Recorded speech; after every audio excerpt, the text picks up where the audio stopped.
తెలుగు భాషను మధుర భాష అని ఎందుకంటారు సార్? తెలుగు. అసలు ఈ తెలుగు అనేటటువంటిది ఎట్లా వచ్చిందంటే, భౌగోళికంగా చాలా వాదనలున్నాయి. త్రిలింగ క్షేత్రాలు ఉండబట్టి. అంటే శ్రీశైల ద్రాక్షారామ కాళేశ్వర క్షేత్రాలు 3 గూడా ఉన్న ప్రాంతంలో జనుల వ్యవహారంలో ఉన్నది కాబట్టి దీన్ని త్రిలింగ భాష అని, త్రిలింగ శబ్దానికి వికృతి తెలుగు అవుతుంది కాబట్టి తెలుగు భాష అన్నారు. తర్వాత కొంతమంది తేనెలాగా ఉంటుంది కాబట్టి తెలుగు భాష అన్నారు మధురంగా. తర్వాత తెనుగు భాష అని ఎందుకన్నారంటే, ఇప్పుడు తెలుగు ప్రాంతం అంతా కూడా భారతదేశంలో దక్షిణం పక్కన మన 2 రాష్ట్రాలు దక్షిణం పక్క ఉన్నాయి భారతదేశం. ఉత్తరం పక్కన మిగతా రాష్ట్రాలు ఉన్నాయి. కాబట్టి తెన్ అంటే దక్షిణం అని అర్థం. తెన్ అగు భాష అంటే దక్షిణ ప్రాంతానికి చెందిన భాష కాబట్టి తెలుగు భాష అన్నారు.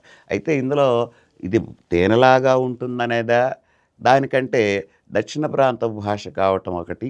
ఆ త్రిలింగాన్ని కూడా మనం కొంచెం తీసుకోవచ్చు. అయితే ఈ త్రిలింగ క్షేత్రాలు అప్పుడు ఒక సమైక్యంగా ఉన్నప్పుడు ఉన్నాయి కాబట్టి, ఇప్పుడు అటు అటు కొన్ని పోయినాయి, ఇటు కొన్ని ఉన్నాయి కాబట్టి, ఇప్పుడు అది వర్తిస్తుందా వర్తించదా అనేది చర్చ కాకూడదు. గతకాలం నుంచి మన భాష గొప్పతనమే ఆలోచించాలి. ఆనాడు త్రిలింగ ప్రాంతాలు శ్రీశైల ద్రాక్షారామ కాళేశ్వరాలు త్రిలింగములు వెలసినటువంటి ప్రాంతంలో ఉచ్చారణ వ్యావహారికంలో ఉంది కాబట్టి త్రిలింగ భాష అన్నారు.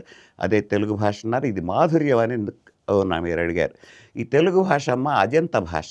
అజంత భాష అంటే ఇందాక అచ్చులు చెప్పాను. ఆ ఈ వారు పదం చివర ఇవి చేరతాయి. మిగతా భాషల్లో హలంతాలు ఉంటాయి. రామహ సంస్కృత భాష, సరే అది విసర్గాంత పదం. అట్లానే రామ్ అది హిందీ పదం. రామహ అనేటటువంటి శబ్దాన్ని తెలుగు భాషలోకి నేను మొదటే చెప్పా, కొన్ని ప్రత్యయాల ద్వారా తెచ్చారు. రామహకి కింద పక్కన డు ప్రత్యయం తెచ్చారు, రాముడు అయింది. ఇక్కడ అచ్చు ఎక్కడంటే ఊ అచ్చు.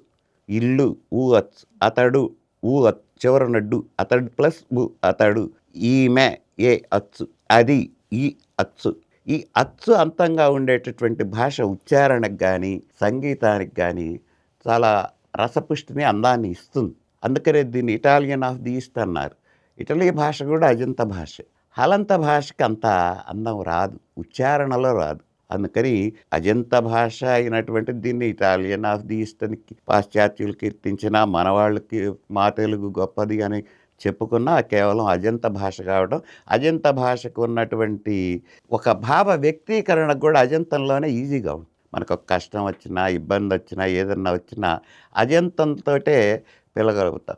అజంత భాష కావడంలో దీనికి ఒక మాధుర్యత ఏర్పడింది, సంగీతానికి అనువుగా ఉంది.